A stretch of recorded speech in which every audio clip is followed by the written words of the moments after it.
Hi, let me show you how to make the Algerian eye stitch.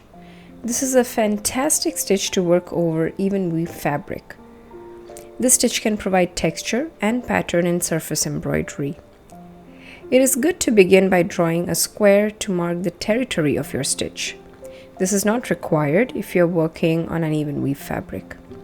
Now start by bringing out your needle from one corner of the square and go in through the center. Next, come out from the middle of the side of the square and go back into the center.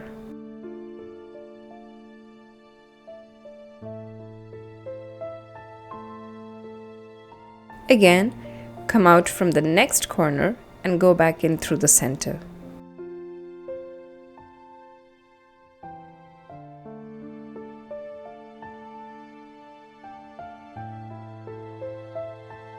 Continue this on every corner and side, going around the square.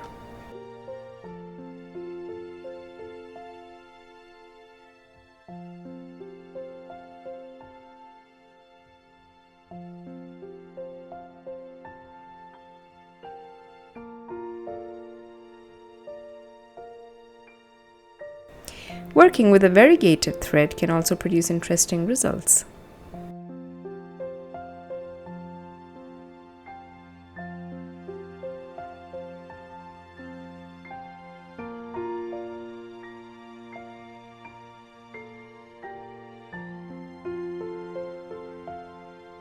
I hope you enjoyed this super easy stitch. Thank you for watching.